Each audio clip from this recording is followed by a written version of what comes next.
Frères et sœurs, j'espère que vous allez bien et que surtout vous faites partie de la population fan du Barça qui est content après la victoire d'hier parce que là on est divisé.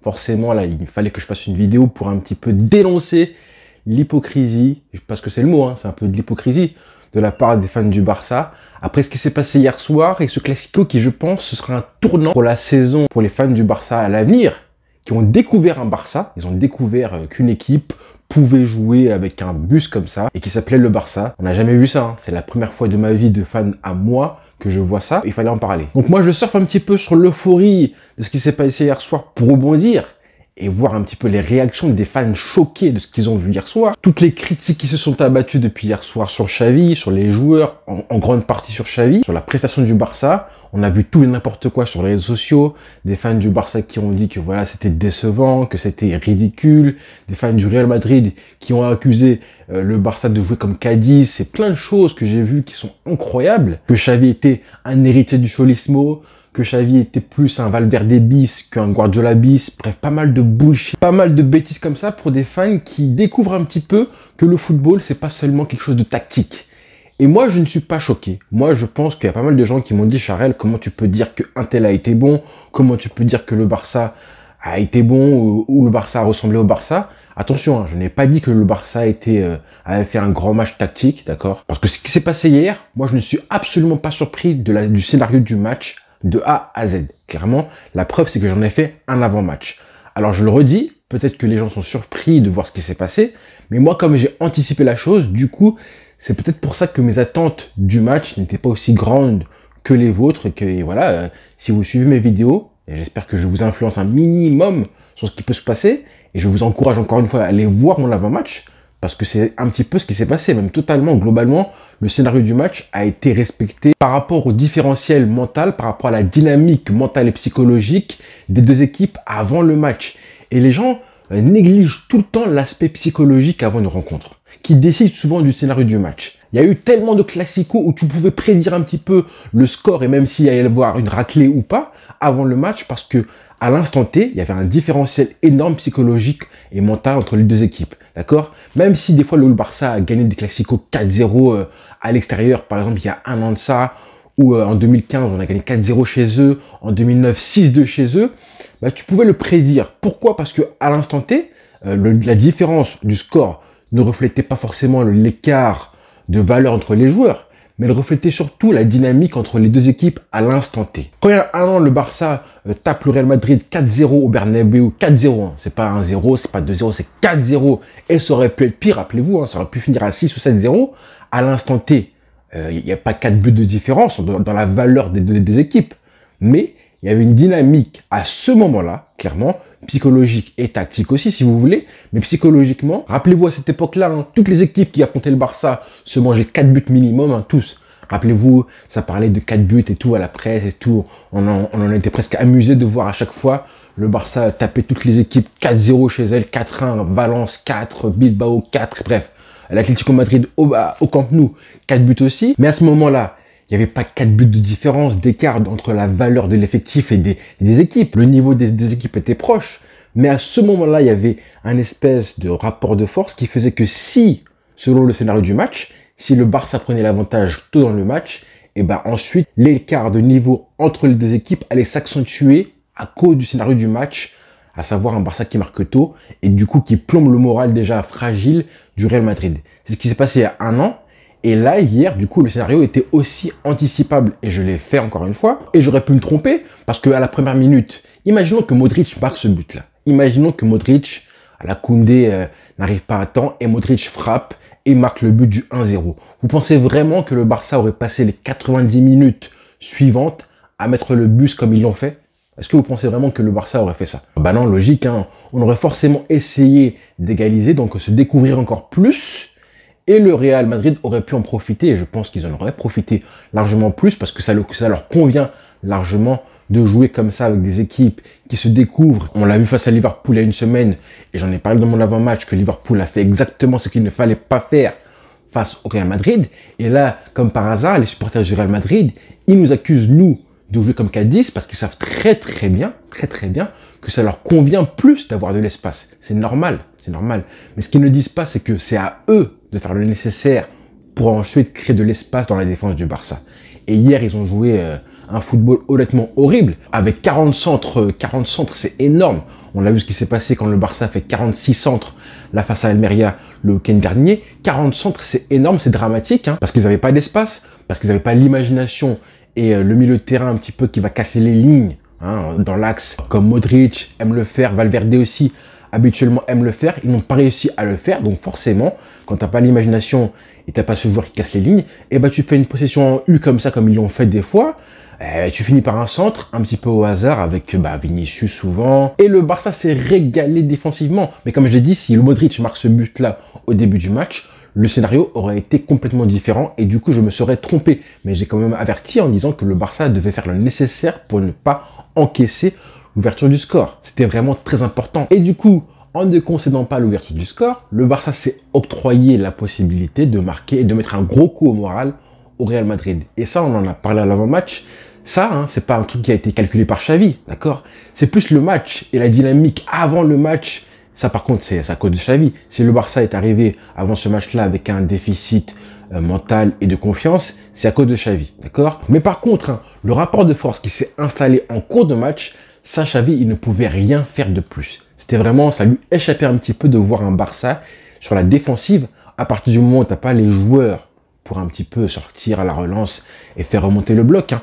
Et on va parler de ça. On va parler aussi des absents du Barça. Parce que les gens nous accusent, nous, de dire que oui, les absents, c'est pas une excuse. Mais vous êtes fous, quoi. Vous êtes fous. Bref, on va en parler. Ne vous inquiétez pas. Mais en tout cas, à partir du moment où tu es à l'extérieur, face à un Real Madrid revanchard, qui eux sont au complet en plus et en confiance depuis une semaine, là, forcément, si au début du match, tu te fais acculer comme on a été acculé, et que tu n'as pas les joueurs pour relancer un petit peu proprement et faire redescendre le bloc adverse, ça a été normal et logique de voir le match qu'on a vu hier. C'était tellement prévisible. En tout cas, la première mi-temps, parce que je trouve que voilà, moi ce qui me dérange, c'est plus qu'on l'a montré en deuxième mi-temps ensuite, mais la première mi-temps, l'entame de match, le début de match, c'était vraiment logique de voir le scénario qu'on a vu hier à partir du moment où tu réussis à ne pas encaisser un but tout dans le match. Si jamais le Real marque en début de match, le match aurait été complètement différent et ça aurait pu vraiment tourner à la correction, un 4-0, 5-0 pour Madrid. Clairement, il fallait impérativement ne pas encaisser de but. Et c'est pour ça que j'ai pris comme exemple un petit peu la victoire du Barça de Valverde en 2017. Et j'en ai parlé en avant-match. Hein. J'en ai parlé. Allez voir, juste allez voir ma vidéo. J'en ai parlé parce que c'est vraiment le match symbolique où on avait réussi à ce moment-là avec un Real Madrid qui à l'époque était, je crois, à 11 ou 14 points du Barça en Liga, et donc qui devait absolument gagner pour un petit peu réduire l'écart. Et du coup, avec Valverde, on avait réussi à tenir très longtemps le 0-0 et à leur faire très très mal au retour des vestiaires par Busquets, hein, qui avait fait, rappelez-vous, cette espèce de mouvement à la relance où il lançait Rakitic en profondeur, Kovacic qui était au marquage de Messi. Bref, vous vous rappelez de l'épisode. Et le Barça ensuite avait déroulé 3-0 victoire marquante et méritée parce que le Real Madrid s'était cassé les dents complètement défensivement. Ils avaient dominé pendant 1 heure et ensuite, quand on a marqué le premier but, ensuite on les avait tués tactiquement, physiquement et surtout mentalement, les frères. C'est pour ça que je parle d'hypocrisie parce que avant le match, il y avait beaucoup de supporters du Barça qui étaient complètement découragés, qui n'y croyaient absolument pas à un bon résultat du Barça, qui priaient même pour un match nul, voire pour une défaite pas trop grande, en espérant que oui, au match retour, on puisse gagner avec le retour des blessés.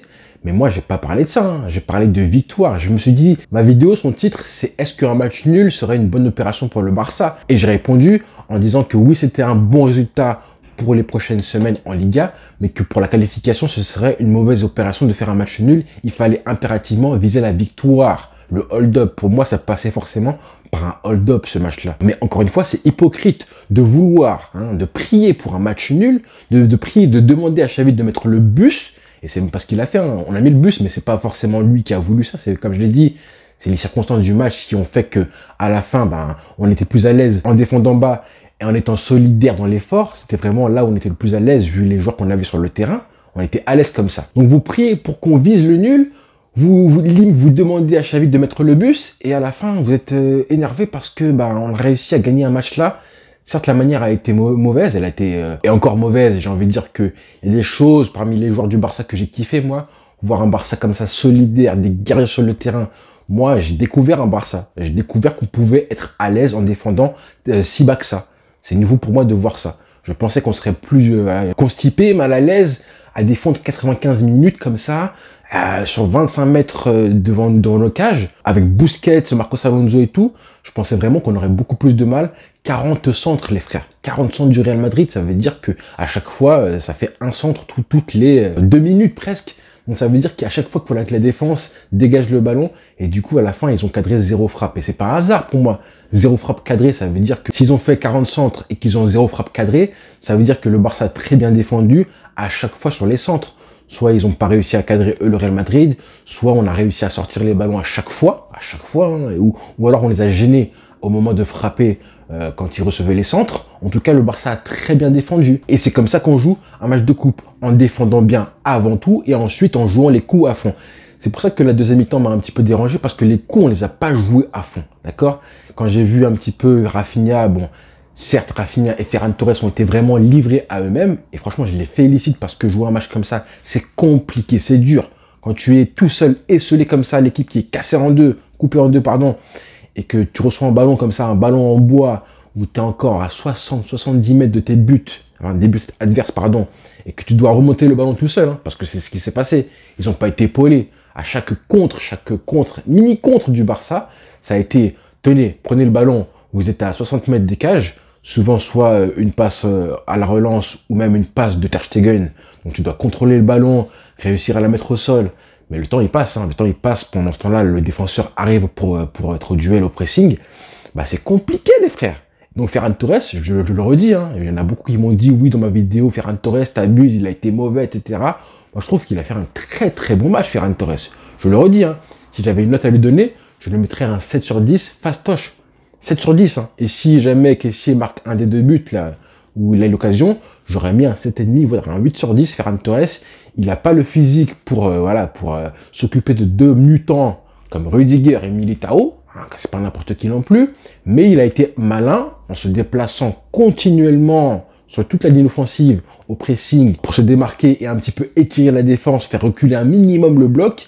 Même à la fin, quand Ansu Fati est rentré côté droit, il a été très bon aussi. Hein. J'ai en tête une action où il arrivait à percuter un petit peu. Il y a le centre du coup où là, il fait une magnifique passe pour Kessié, malheureusement, Ansu Fati la contre. Il a fait un bon match, Ferran Torres, les frères. Donc voilà, le seul bémol, comme j'ai dit, c'est vraiment qu'on n'a pas joué les coups à fond, les contres à fond. On n'a pas été assez appliqué. Rafinha, des fois, il est parti en touche tout seul.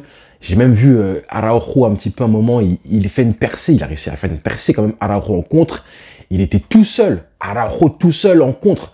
Ça, pour moi, c'est un peu criminel. Il aurait fallu prendre un peu plus de risques, amener du soutien à tous ces joueurs qui essaient de contrer le ballon et on aurait pu gagner ce match-là 2-0. Et j'ai même en tête l'action de Rafinha où il est côté gauche à un moment. Je sais pas si vous vous rappelez. Rafinha passe côté gauche à un moment.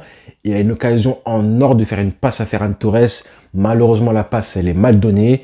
Elle est un peu trop profonde vers Courtois. Il fallait la mettre dans la bonne zone. C'était une passe un peu compliquée, mais bon, pour un joueur de foot, en plus, t'es gaucher. Donc, normalement, tu aurais dû faire mieux que ça. En plus, tu as l'espace pour la faire. Mais on aurait pu gagner ce match-là 2-0 normal. 3-0 peut-être, avec plus d'application de chance. Mais si tu gagnes ce match-là 2-0, 3-0, qui aurait osé parler de manière si tu gagnes ce match-là 2-0 ou hold-up ou tout? Tout le monde, hein. Là, j'ai vu les émissions, tous les débriefings des spécialistes, que ce soit sur l'équipe 21. Globalement, les avis étaient du fait que oui, le Real Madrid a fait un mauvais match. Et le Barça a joué avec ses forces. Et il mérite sa victoire. On a mérité pour moi la victoire. Et toutes les raisons, les absences, la dynamique, etc., c'était des raisons valables pour moi parce que les absences, quand même, c'est nos trois joueurs, les trois meilleurs joueurs offensifs du Barça, Lewandowski, Pedri, Dembélé. En plus, Christensen, et lui, son absence aussi, elle aurait peut-être fait du bien au niveau de la relance. Mais j'ai envie de dire, imaginez juste un truc tout bête, hein, la présence de Dembélé, comment elle peut changer mentalement l'approche adverse. D'accord? Dembélé et Pedri, s'ils avaient été là hier soir, imaginez juste Pedri, comment il aurait pu aider la relance du Barça qui était compliquée. Juste pour lancer un mec comme Dembélé côté droit. Hein? Dembélé, vous l'avez. Dembélé avec de l'espace, c'est pas Rafinha, hein. C'est pas Ferran Torres. Dembélé, c'est une dinguerie. D'accord? Donc Dembélé, sa présence te permet du coup d'avoir des contres énormes. Une fois comme ça, au début du match, deux fois comme ça, l'arrière gauche du Real Madrid. Là, il commence un petit peu à douter. Donc, il va pas prendre le risque une troisième, quatrième fois. de laisser Dembélé comme ça prendre l'espace dans son dos. Qu'est-ce qui se passe ensuite? Vous avez tout le bloc adverse qui recule, d'accord?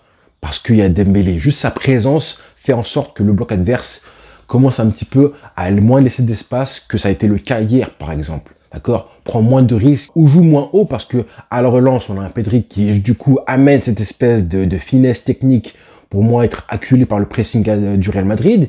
Et Dembélé, parce que lui, il est là, sa présence fait que, un peu comme Mbappé en fait, un peu comme Mbappé aujourd'hui, sa présence fait que les équipes jouent différemment. Et Dembélé, s'il avait été là hier, je pense que le Real Madrid n'aurait pas forcément joué comme ils ont joué là, avec un bloc aussi haut. Et Lewandowski, c'est pareil, hein. S'il avait été là, ça aurait été complètement différent. Donc vous voyez que les absences, ça change une dynamique d'un match.